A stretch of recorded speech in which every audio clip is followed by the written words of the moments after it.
बिस्मिल्लाहिर्रहमानिर्रहीम। ये है बेनकाब न्यूज़। मैं हूं अदील मिर्ज़ा। लिए चलते हैं आपको भारत, बल्कि भारतीय रियासत मगरबी बंगाल, जहाँ पर एक बॉलीवुड के मारूफ अदाकार ने एक ऐसा जुमला बोला है जो आलमी मीडिया की तवज्जो का मरकज़ बन गया है। ये लेजेंडरी एक्टर कौन है? उन्होंने ऐसा क्या जुमला बोला है कि तमाम जो बैनुल अक़वामी मीडिया है उसकी तवज्जो हासिल कर ली है अपनी तरफ। ये अदाकार एक पाकिस्तानी अदाकार से मुतासर होकर बिल्कुल उसी डगर पर चल निकले हैं। बिल्कुल वही अंदाज़े गुफ्तगू है, बिल्कुल वही तर्ज सियासत है। वो पाकिस्तानी अदाकार कौन है जिनकी सियासत पर वो चल निकले हैं? और एक जुमला उन्होंने जब वो सियासत में एंटर हुए थे, अपनी सियासी ज़िंदगी का आगाज़ किया था, तो तब उन्होंने भी वैसा ही एक जुमला बोला था। और वैसा ही जुमला एक पाकिस्तानी मोस्ट सीनियर और बहुत ही मोतबर एक सियासतदान ने हाल ही में बोला है। इन जुमलों की आपस में क्या मुमासलत है, ये दिखाने और सुनाने जा रहे हैं आपको। देखते रहिए बेनकाब न्यूज़। जिन दोस्तों ने अभी तक हमारा चैनल सब्सक्राइब नहीं किया वो अभी कर लें, ताकि आप भी जुड़ जाएं बेनकाब न्यूज़ के साथ।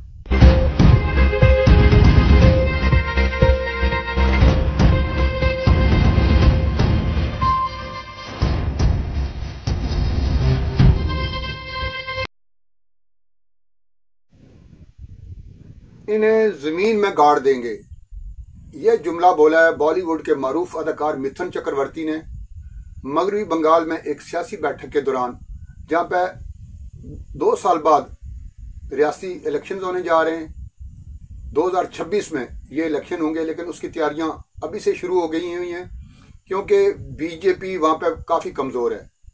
मगरबी बंगाल में गुज़श्ता 10 साल से वहां पर इनकी मुखालफ जो है बनर्जी, उनकी हुकूमत है। और वहाँ पर 70% कहा जा रहा है कि वहाँ पे मुसलमान हैं और 30% हिंदू हैं। इन 70% और 30% का जो दरमियान में जो फासला है, उसको कैसे पाटना है, उसको कैसे ख़त्म करना है, ये इस उद्दुन में लगी हुई है बीजेपी। और एक तवाना आवाज़ है मिथुन चक्रवर्ती, बॉलीवुड के मारूफ अदाकार मिथुन चक्रवर्ती एक तवाना आवाज़ है वहाँ की, जिन्होंने ये जुमला बोला है। हाल ही में उनके खिलाफ 3 FIRs भी हो गई हैं। जुमला उन्होंने बोला है कि ज़मीन में गाड़ देंगे। इसे सरेआम कत्ल की धमकी करार दिया जा रहा है। बज़ाहिर तो उन्होंने नाम नहीं लिया कि किसको गाड़ देंगे, लेकिन इससे पहले जुमले में वो हिंदू और मुसलमानों के तनासब की वहाँ पे बात कर रहे थे। वहाँ पे चूँकि मुसलमानों की अक्सरियत है और बिल्कुल सामने था कि वो मुसलमानों को कह रहे हैं कि आपको ज़मीन में गाड़ देंगे। इससे पहले एक और वहाँ पे मकामी रहनुमा हैं, वहाँ के सदर हैं रियासी बंगाल बीजेपी के, उन्होंने कहा था कि फलां नहर में इनको फेंक देंगे, इनका कत्लेआम करके, इनका जो भी अपनी ज़ुबान में उन्होंने लफ्ज़ इस्तेमाल किया, मफ़हूम उनका कत्लेआम था कि इनकी लाशें जो हैं वो फलां नहर में बहा देंगे। तो इन्होंने उस जुमले को मज़ीद क्लियर किया कि हम इनकी लाशें उस नहर में नहीं बहाएंगे, क्योंकि वो हमारी माँ है। नहर को उन्होंने माँ करार दिया। उन्होंने कहा कि इन्हें ज़मीन में गाड़ेंगे, क्योंकि मुसलमानों को आमतौर पर दफन किया जाता है, कब्र खोदी जाती है, उसमें दफन किया जाता है। उन्होंने हवाला इसलिए क्लियर बात इसलिए की कि ज़मीन में गाड़ देंगे, ताकि समझ जाएं कि मेरा इशारा किस तरफ है। इस हवाले से उन पर FIR दर्ज होना शुरू हो गई हैं। इससे पहले भी जब एक सियासी जलसा हो रहा था, उसमें भी उन्होंने ऐसी एक मुतनाज़ा तकरीर की थी, और उसमें उन्होंने कहा था कि मुझे ऐसे कारकुनों की ज़रूरत है जो कि मारों पर यकीन रखते हों, जो पूछें कितनी गोलियां चाहिए तुम्हें, कितनी गोलियां, मीन बुलेट, कितने बुलेट से तुम्हें मारा जा सकता है, तुम्हें कत्ल किया जा सकता है। इस किस्म की वो उन्होंने सियासत का ये एक चलन शुरू किया है। ये जो जिस जुमले की मैं बात कर रहा हूँ, ये आलमी तवज्जो का मरकज़ अब बना है, लेकिन 2021 में जब ये बीजेपी में शामिल हुए थे, उस वक्त भी भारत की 7 रियासतों में इलेक्शन हो रहे थे, और मगरबी बंगाल भी उन 7 रियासतों में शामिल थी जहाँ पे ये इलेक्शन हो रहे थे। तब वो बीजेपी में शामिल हुए थे और नरेंद्र मोदी जो कि मौजूदा वज़ीर आज़म है भारत के, उन्होंने उनको वेलकम किया था। उस वक्त भी उन्होंने एक तकरीर की थी और पहली ही तकरीर में उन्होंने कहा था, मुझे एक आम सांप ना समझो बल्कि मैं शीश नाग हूँ। मुझे एक आम सांप ना समझो, मैं काला नाग हूँ, काला सांप। उन्होंने अपने आप को काले सांप से तशबीह दी थी और उसी रियासत में जहाँ से उनका ताल्लुक है वहाँ पे वो खिताब कर रहे थे और एक दूसरे लफ्ज़ों में खुलेआम धमका रहे थे वहाँ के जो मुसलमान हैं। जिस तरीके से कश्मीर में आपको पता है अक्सरियत मुसलमानों की है, इस तरीके से ये जो रियासत है मगरबी बंगाल, वहाँ पे भी मुसलमानों की अक्सरियत है और बीजेपी को वहाँ पे मुसलसल शिकस्तों का सामना करना पड़ रहा है। जब ये शामिल हुए थे 2021 में, उस वक्त भी इलेक्शन हो रहे थे, तब भी ये खो दी थी ये सीटें और वहाँ पे ये बुरी तरह बीजेपी हार गई थी। तृणमूल कांग्रेस वहाँ पे गुज़श्ता 10 सालों से बरसर इक़्तिदार है और उसी की अक्सरियत है।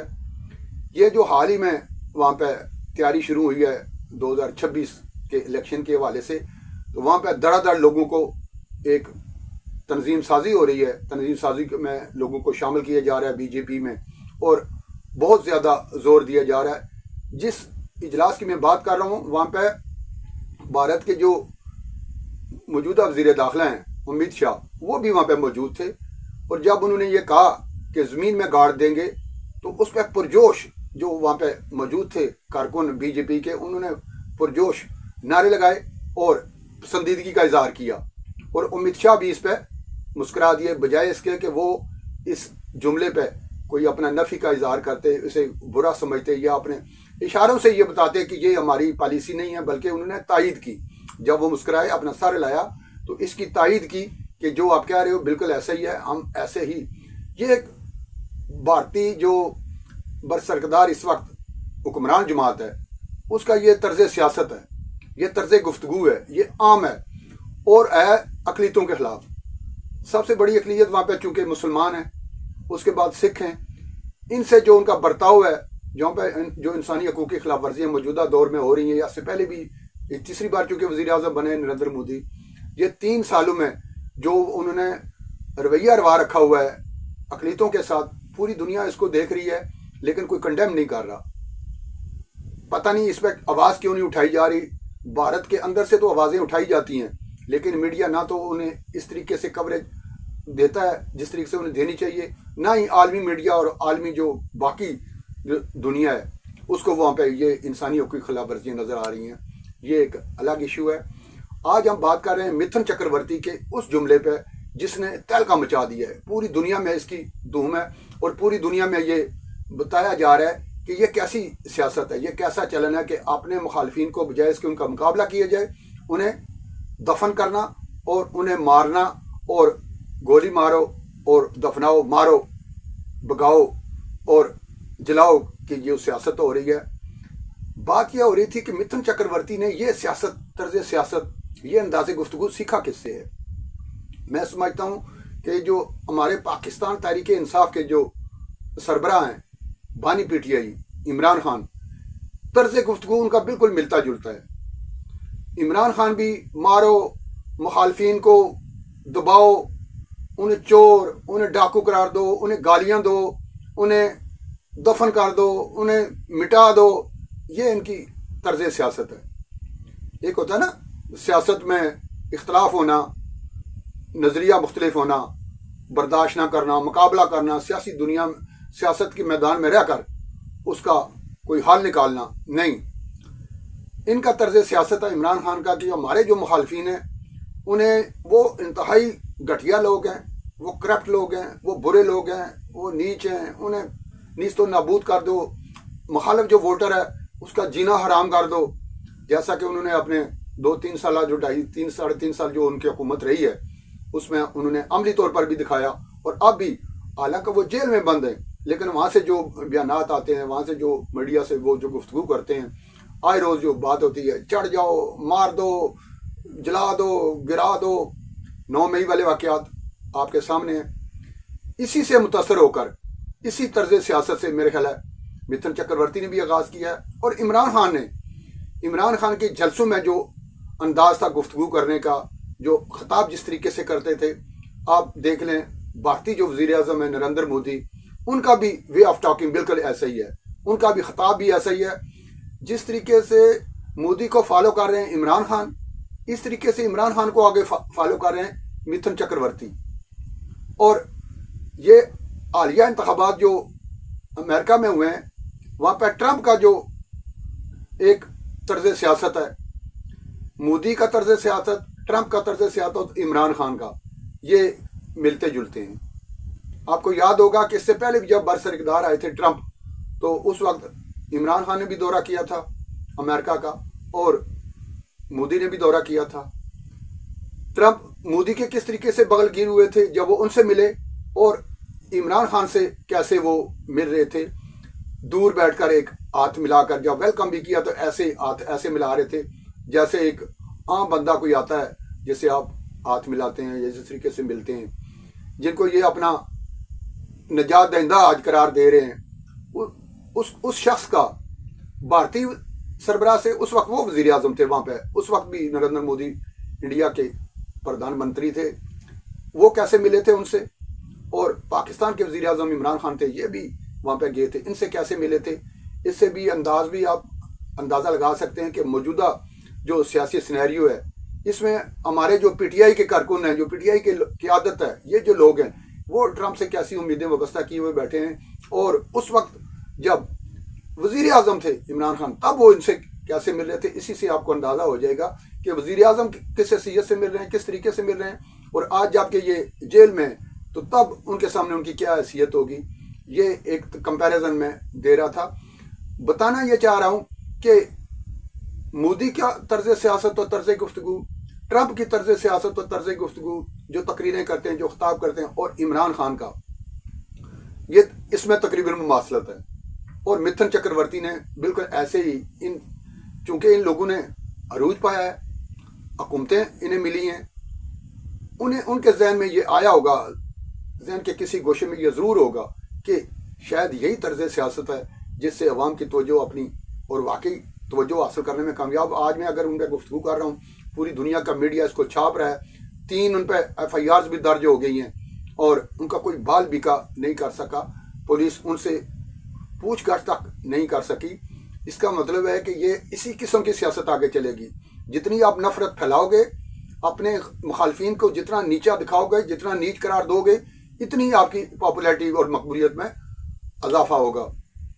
और जैसा कि मैंने कहा था कि गुफ्तगू के आखिर में एक ऐसा जुमला उन्होंने बोला था जब उन्होंने सियासत का आगाज़ किया था कि मुझे एक आम सांप ना समझो, बल्कि मैं काला सांप हूँ।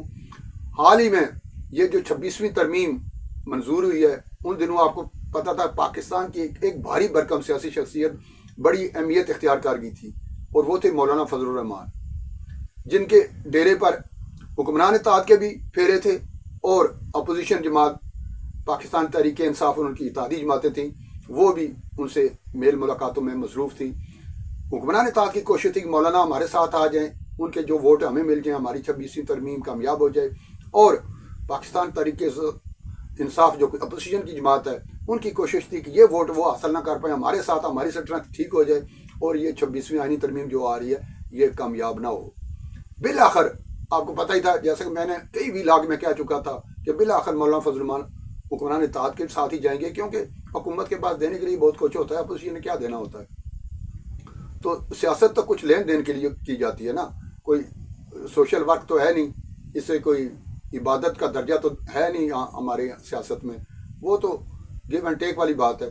तो मुझे पता था कि मौलाना फजलुर रहमान ने हुकूमत का बिल आखिर साथ देना, और बिल आखिर उन्होंने हुकूमत का ही साथ दिया।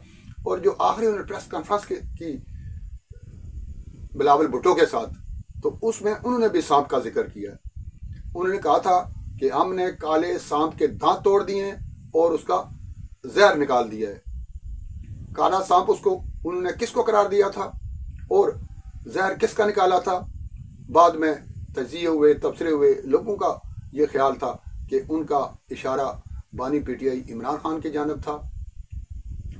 जहर है, उनके ही दांत तोड़े हैं, उन्हीं का जहर निकाला है और 26वीं तरमीम का साथ देकर वो तरमीम वो मंजूर करवाई है पार्लियामेंट से।